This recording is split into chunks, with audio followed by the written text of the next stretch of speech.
Welcome to Community Chats, bringing you stories and insights from the heart of Community Living Toronto, a nonprofit organization that proudly supports people with intellectual disabilities and their families. We will focus on stories of belonging and inclusion and topics of interest from communities across Ontario and the world. From uplifting moments to breaking barriers, from innovative policies to ideas from leading thinkers, we continue to advocate for inclusive communities and support the rights and choices of people with an intellectual disability. Hello, I'm Brad Saunders. I'm the CEO at Community Living Toronto, and welcome to our Community Chats podcast. These podcasts are an opportunity to share, learn, and understand each other better. These are one of the ways we like to stay connected with our community, and we really do value your feedback. Today we're talking with Kelly, and she shares her journey from being adopted as a child to living in group homes and in some less than desirable housing situations. She's currently really happy with the home that she has and with the supports that enable her to live a good life in the community. Kelly also shares a very personal story. Over the past couple of years, Kelly has become more comfortable sharing the fact that she is part of the LGBTQ community. In fact, this past May, she raised the inclusion flag at the City of Toronto with Mayor Olivia Chow.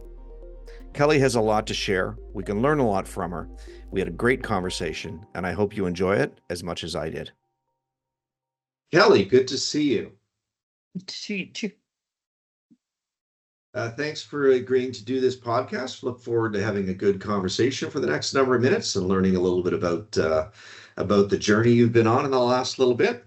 Maybe to get things started, can you tell us a little bit about yourself? Well, my name is Kelly. Of course, everybody knows that. I was adopted almost a year after I was born. Not really a year, actually. It was till January of 1994. And adopted in an okay family, moving on around 10 or 11 years old. I had to move into my first group home, and they helped me out a great deal. And then I was on ODSP ever since then. And then moving along, I moved out on the age 21 into a second group home, and then that was the basement apartment of that group home. And now going from there, I went to live somewhere else, and that was at 833 Kennedy, and that wasn't a very good place.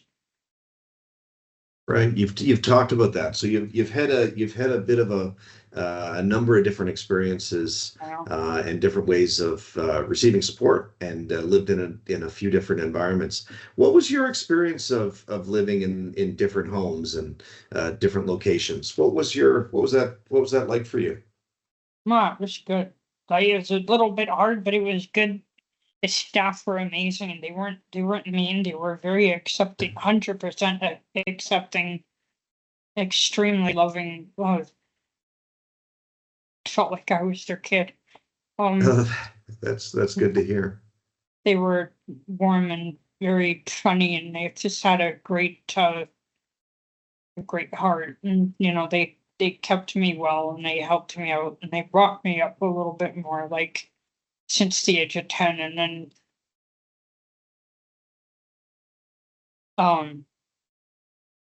I've always kept in touch with my aunt and uncle who live in Ottawa. It was two group homes that I was in. They helped me with no matter what I needed. They helped me through everything. Went on trips. Went to Dominican Republic and Jamaica, just for the fun of it. And, nice. Got sick twice. Sick twice while you were there? Yeah, we got sick in Dominican, and then went to Jamaica, and I got sick there. Was it the sun? Was it the food? Was it too much? It was the water. The water, okay. Yeah, somehow the water was tainted and everything. It's horrible. I really did Okay. need water, but they said, "Oh, drink pop," and I'm like, "Pop's not gonna help." Uh, so lesson learned, but I'm glad you got to go to those places. Other than that, than getting sick, Yeah. were the trips worthwhile? Well, the problem with flying is that I'm not a good flyer. I do not like airplanes because they scare me. Yeah, I'd rather be on ground. Like, that's fair enough. you I know. always think it's not so much flying that I'm afraid of. It's the crashing. I don't Yeah, want to do that. same Yeah. same here. Anyway, but I it's would a never. very safe way to travel. Glad you made it back. So You they you say. talk Yeah, yeah. You talked about moving to a number of different places, including a basement apartment and living Yeah. on an apartment on Kennedy Road. And you and I have talked about that. Wasn't your favorite place to live for a number of reasons. And then in the last couple of years now, you've been looking forward to and then recently moved into Yeah. a new home. And do you want to talk about that and what led to this change for you? Yeah, just October of last year. I think it was the 26th. Can't remember now. Um, I moved here, but when I moved here, it was still being made up, still being built. Yeah. And so it was freezing at night. And I was like kind of annoyed because I wanted to be warm since it was really cold out. Uh, um, so it was good, but a little challenging, but I got over it. It's like when I was told from when I was living in my first group home, they said, "Well, you're sick now, but if you're getting over it like a trooper," and I'm like, "That's just gonna stick in my head." Good, good, Get through anything. Uh, good. Now you've been generous in showing your apartment to I people love doing that. through tours, right? In the last little bit, you've had a number of people come in and through, and you live in a beautiful home that you've got nicely decorated. Do you live with a roommate, or No, living solo? I live by myself because I find it easier. Like living with two roommates, this is very, very hard. And I said to myself, I can't do this. I'd had trouble with them. They caused me trouble. And um I will say this.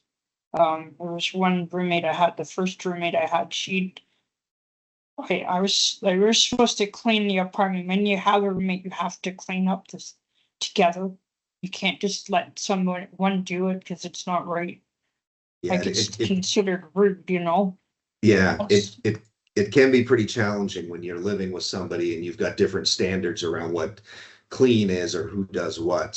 Yeah, So this is that living in an apartment on your own suits you much better.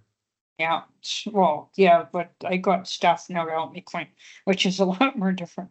Yeah, yeah, yeah. So tell me about that. You've got staff that are coming in to your home to support you, or Yeah, what role do they do there for you? one staff, she comes once a week, but she is not a part of Birchmount Green. She's like Okay, some other place, and then through community living. But she comes helps me for a few hours, great. and we just when we're finished working on the apartment, we'll just chat or something. And then there's others around here.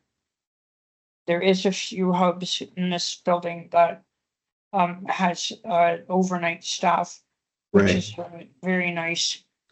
And then I have staff from the office that's down on the first floor, Okay. and then I have Robert, of course, well,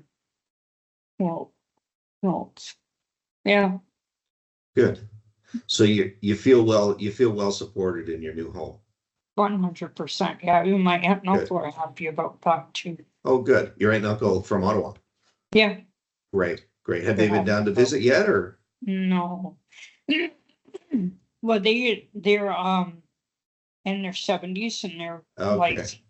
they have bad health problems and they can barely walk, so it's kind So of you stay, sad. You know, yeah, I haven't that's, seen them for a long time. well, the nice thing these days is with technology and FaceTime and all that, you can connect with people and Yeah. without and still see the environment, feel like you're getting together. That's excellent. Now you're also a big Doctor Who fan. How did that come to pass? Can you talk about your passion there? Well, it started in 1996 when I moved into the first place when I server mate. Yeah. She's out somewhere and I'm just sitting home and I'm doing nothing, and I just flipped through the channels. I came across this movie and I started watching it. I'm like, science fiction, I could do with that. I love it. I'm like realizing it said it was a Doctor Who movie. It's only one Doctor Who movie. And I fell in love with it. I'm like, what's this show called? And I'm like realizing it was called Doctor Who. And I'm like, Okay. never heard of this before. And then I started watching it ever since. So I still watch. Excellent. Do you have a favorite Doctor? Well, it goes by number, and they are Time Lords. So I'm gonna skip a few. They said you're not supposed to if you're a true Whovian. Oh, If you're a because it's real always the Whovian, you're same not supposed to person. skip any one of them. But I skip some. Okay. Like Okay. I love I love the 8th Doctor, 9th Doctor, 11th Doctor, the 13th Doctor, and 14th Doctor. Clearly No, you're 15th you're Doctor. Sorry. clearly you're a dedicated Doctor Who fan. Yeah. That's good. You've got a very cool poster that has all of the doctors sort of listed. Yeah, I thought that, or pictures of them all. except for 3 more. Well, the new There ones, was right? the So the post. 12th Doctor, the 13th Doctor, the 14th Doctor, and the 15th Doctor. So that's a That's very great. old picture. Ah, it's still very, very cool. Uh, Now you, in the last little bit, you've uh, talked about you've learned a number, you've come out with a number of things about yourself that have been very interesting to people that know you, and I've talked about this, or you've talked about this earlier this year. At the beginning of May, you were invited to an event at Toronto City Hall with Mayor Olivia Chow. Do you want to talk about that? Yeah, it was moving, and I've never been to that before, and I basically almost cried while I was giving the speech. What was the event? Because it was so gripping and moving. It's like I don't know how to explain it. I was in love with it at first, like when I was there, and I thought, well, I'm never going back. Yeah, yeah. So you've gone through some learning about yourself or some comforting. You knew who you are, but you've become much more comfortable sharing that with other people. Do you want to talk And about what you've shared with people in the last couple of years? now to try like last year to, but I thought, well, I've got to keep it to myself from what I know. Now I got to keep it to myself because who knows Right. whether or not people are not going to be accepting or not. So that was the staff before. And yes, there was one staff, I'm not naming names. Yeah. And then, so the only thing was is that, through a supervisor, she should have not, I'm not naming names, but she should have not almost outed me. It's called outed. Right. She was close to outed me, and I wasn't too pleased about that because when people are in the LGBTQ community and they want to come out, but they fear that they can't because they're scared. Right. It's a personal thing. Right. And that one supervisor asked me if she could put that in my book, and I was thinking, you can't do that unless Right. unless I tell you it's okay. But to be honest with you, it's not okay, because this is how I would suggest not, because I'm gonna do this myself. You cannot do this. I do it. Right. And she kept asking me constantly, and then she tried conning me into it, and she conned me into it. Now she wrote it in my book, and Right. it's all in my book, and now it's there. And that one staff asked me, "Oh, so you're in the LGBTQ community?" And I was thinking, yeah, so what's your point? Right. And that's that one person that is not really fond of it. It's just Right. it's not very good at that time. But then when I came here, I was thinking, I'm waiting to come out. Should I or shouldn't I? And I'm seeing that the staff is good with them, with other people, like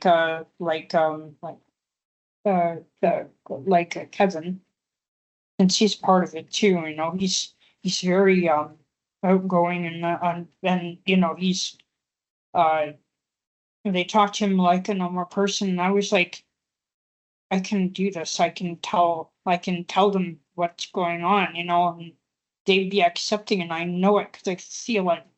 So I told them, and they're like, it doesn't matter because we're accepting you. And I showed them my flag, like I showed everybody my flag, and they're like, "Wow, you should put that on your wall." And it is on my wall. It's hanging on like a one um thing on my wall, Yeah. but So I want to through, spread it out so it's like draped on my wall this yeah, way. it looks great. So you've gone through a journey then of being very private about your sexuality and being a member of the LGBTQ community, to Yeah, telling certain people, to being much more comfortable talking about it and yeah, being out. yeah, And that culminated in you taking a very public stand in May, where you yeah, were invited by the mayor to raise the progress flag at City Hall. yeah. Well, the thing And is that, oh, sorry. no, go ahead, please. The thing is with that is that I've learned that you don't have to come out unless you want to. Right. It shouldn't be forced to come out. She's gonna come out and do it, but if you don't feel comfortable and you feel scared, don't do it. It's not Right. that you're in the closet. You're gonna be safe, just as long as people are around you are gonna be a safe space for you. Right. That's good. And so that day, being there, raising the flag, I believe you got a certificate. You spoke with the mayor. You raised the inclusion flag. What was that like for you? What did it mean to you? My doing the whole thing, I basically almost cried. I had to stop myself because it was so I can't say overwhelming. It was just it was crazy, and it was gripping. I'm like, I'm glad I'm doing this. Yeah. I've always wanted to do something like this. And then doing my speech, I was close to crying in my speech. And everybody's like, it's okay, because we were almost crying too. It's like, I gotta stop myself. Yeah. That's great. You've been an inspiration to a lot. I think I've said to you in the past that you and I are friends on Facebook, Yeah. and for you had the habit or the practice of walking up to the new building up at Birchmount Green as it was being built, Yeah. and taking pictures and making captions and saying, the construction's coming. I can't believe I'm going to live here. Can't wait for it to get done. And as delays happened, as they inevitably do when you build something, you put out your disappointment that you wanted to get done, and that. So I would see that from time to time, and I really was inspired by your passion to get into a new home, and that your excitement about it. It was great to see. So you've certainly been through a lot of changes in the last couple of years. Yeah, it was great. this is gonna sound nuts, but I did it. I don't know how this happened. Like, I don't know how, see, people are gonna say it's fake, but it's not because it's real. Extrasensory perception, maybe. I don't know. Yeah. Sometimes predictions work and sometimes they don't. Like, it's like a hit or a miss. And a couple years back, I said to myself, I can't do this anymore. I don't know why I'm living here. This is wrong. I'm living in Yeah. a building where I should not be living in Right. a very bad rundown building because of my asthma. And I said to myself, I'm moving, and I know I'm moving. It just takes time. And then Right. I looked up something and I came across this thing and it said birch not green. I'm like, wait a minute, I know something is going to happen, and I know it's going to happen eventually. I don't know when, but it's going to happen, and it might take a few years. And then all of a sudden last year, people are like, hey, would you like to move? And I was like, I would love to. They said So, a 1-bedroom apartment. I was like, wait, you're kidding me, right? They said no. right. And I was said in the same building. They said no, in a brand new building. And I was like, okay, I was about to like faint because it Great. was the best feeling ever. I couldn't believe it. So whether it was ESP or a premonition or just really good timing and I, good fortune, I'm glad the I'm weirdest, glad it's come to happen for you. yeah, well, the weirdest thing about that is that it is dreams. I had dreams. I had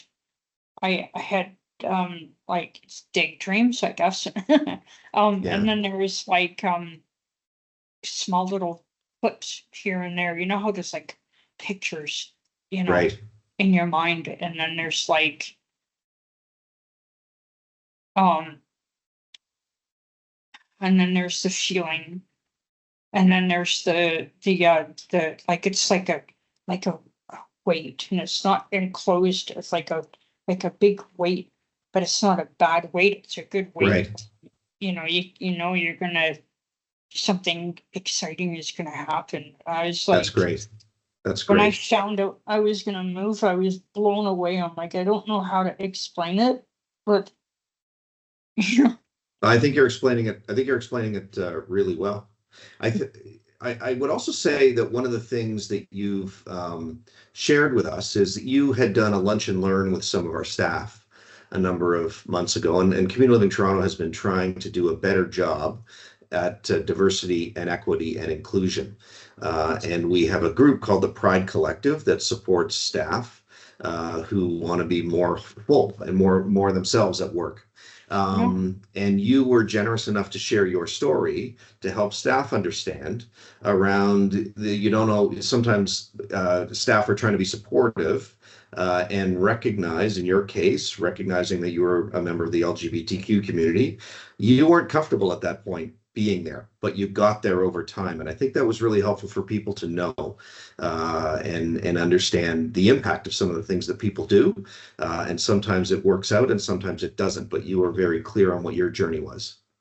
well, I was comfortable. I just was like thinking, like thinking in my brain where it's like a little, I don't know. You think about it when you watch Yeah, the yeah, yeah. computer load, Yeah, and that yeah. stupid thing keeps going around. You're like waiting forever. The That's the spinning way my circle of, brain kept yeah, going and going and going. I'm like, well, okay, maybe I can.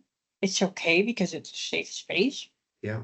And then I might, you know what, it's okay because it works out for me. So Well, it's not like I wasn't uncomfortable about it. It was yeah, yeah, more yeah. like No, that's really good. needed And to figure I things think out beforehand. that really resonates. That really makes sense around, you had a lot of thinking and processing that you had to do for yourself before you got to this place. So just got a minute or two left. How are you settling now? You've got a new home and you've you've had some big experiences in the last little bit. How are things for you now? I feel like I'm gonna faint. Well, I feel like I'm gonna cry off and on because this is like, I keep thinking it's not real, it's real. Right. You know, and I'm like, I got friends, some friends in this building. Yeah. And there's a friend that I know since high school who lives in this building. Oh, wow. That's so cool. And there's a friend that somebody I know that used to work in the same place that I used to work at in this building. Right. So it's a win-win situation. Yeah, you're a little community within a community that's developed Yeah. for you. That's good. Kelly, you're an inspiration for us. Thanks. And what One we're doing is that we have little recreational stuff Yeah. in the party room. So Mondays we have art, and and sometimes Thursday we have bingo.